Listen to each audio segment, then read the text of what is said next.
Hi అండి. Hello! ఎలా ఉన్నారు? Welcome to my daily cooking.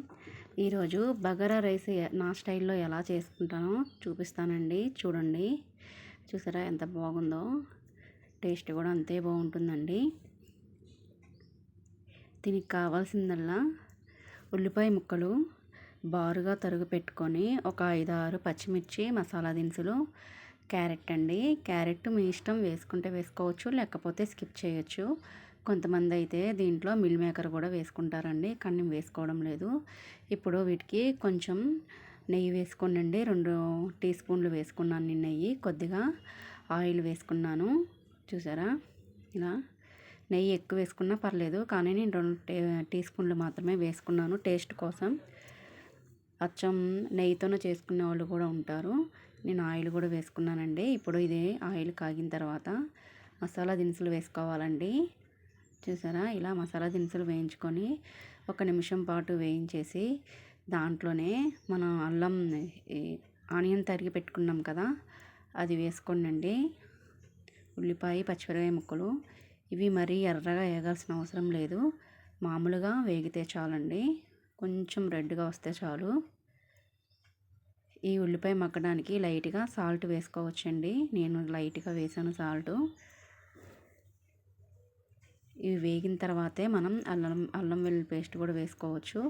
ఇవి కొంచెం వేగిన తర్వాత క్యారెట్ ముక్కలు ఉన్నాయి కదా, అవి కూడా వేసుకుంటానండి నేను. ఈ ఉల్లిపాయ అనేది కొంచెం వేగాలి. చూసారా ఇలా తిప్పుతూనే ఉండాలండి, లేకపోతే మాడిపోతూ ఉంటాయి. మరీ ఎర్రగా వేగాల్సిన అవసరం లేదు.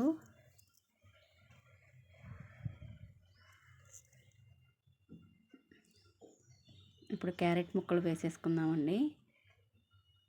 ఇవి కూడా వేసుకొని ఒక 5 మినిట్స్ వరకు అలాగే ఆయిల్లో మగ్గనివ్వండి. కొంచెం ఆయిల్లో మగ్గనిస్తే పచ్చివాసన అనేది పోతుంది క్యారెట్కి. నేను సాల్ట్ వేసానండి, క్యారెట్ కూడా కొంచెం ఉడుకుతుందని. చూసారా ఇది కూడా కొంచెం మగ్గిన తర్వాత మనం సన్నగా తరిగి పెట్టుకున్న పుదీనా, కొత్తిమీర ఉన్నాయి కదా, అవి కూడా వేసుకోవచ్చు. ఇప్పుడు అల్లం వెల్లుల్లి పేస్ట్ వేసుకుందామండి.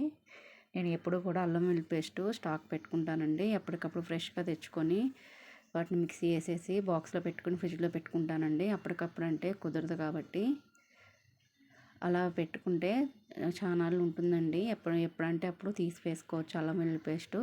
కాకపోతే మనం అల్లం వెల్లుల్లి పేస్టు మిక్సీ పట్టేటప్పుడు కొంచెం ఉప్పు, కొంచెం పసుపు వేసుకొని మిక్సీ చేసుకుంటే చాలా కాలం నిల్వ ఉంటుందండి, బాగుంటుంది కూడా. చూసారా కొంచెం మగ్గిపోయిందండి. అల్లం వెల్లుల్లి పేస్ట్ కూడా వేసాను, పచ్చి వాసన పోయిందాక కూడా వేయించేసుకుంటే అయిపోతుంది.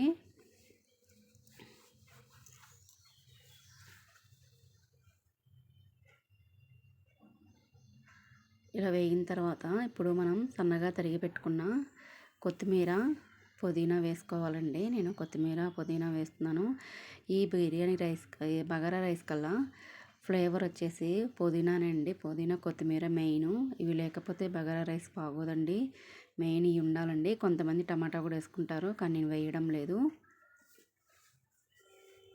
నేను సింపుల్గా ఈజీగా ఉండేవే చేస్తానండి. టేస్ట్ కూడా అంతే ఉంటుంది, బాగుంటుంది. ఎక్కువ మసాలాలు కూడా తినకూడదని నేను ఎక్కువ మసాలాలు వేయనండి. మా ఇంట్లో ఎక్కువ మసాలాలు తినలేరు.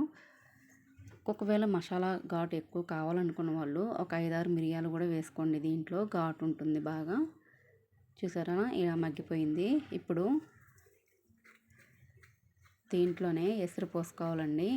మనం ఏ గ్లాస్తో అయితే రైస్ తీసుకున్నామో గ్లాస్ బియ్యానికి 2 గ్లాసులు నీళ్ళు కదా, నేను 1.5 పోస్తానండి.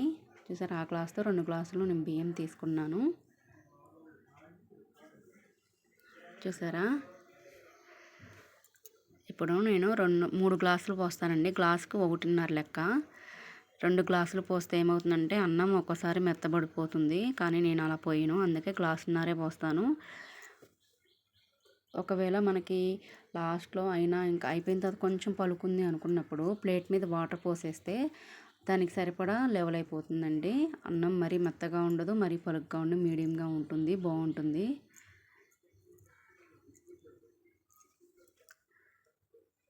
చూసారా ఇలా పోసేసి కొంచెం పోసానండి, ఒక పావు గ్లాసు.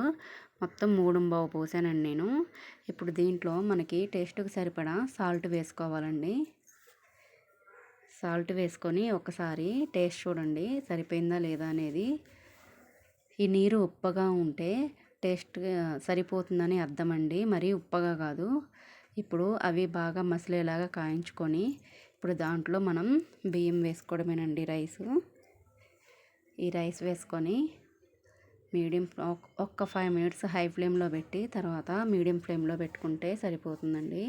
మధ్య మధ్యలో కలదిప్పుకుంటూ ఉండండి. చూసుకుంటూ ఉన్న అన్నం ఉడికిందా లేదా అనుకుంటూ. ఇంకా దీన్ని చూసుకోవడం ఏం లేదు, ఆ ఎసరికి అయిపోతుందండి అన్నము.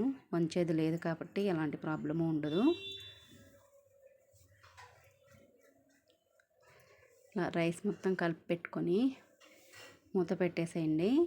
ఒక 5 మినిట్స్ హైలో పెడితే ఇలా అవుతుందండి. ఇప్పుడు మనం సిమ్లో పెట్టుకొని దీన్ని సన్నగా మగ్గించుకోవాలండి. అప్పుడు అన్నం రెడీ అయిపోతుంది. చూసారా, ఇట్లానే మూత పెట్టేసి మగ్గించేస్తున్నాను. ఇప్పుడు చూడండి అన్నం రెడీ అయిపోయిందండి. చూసారా ఎంత బాగుందో చూడడానికే.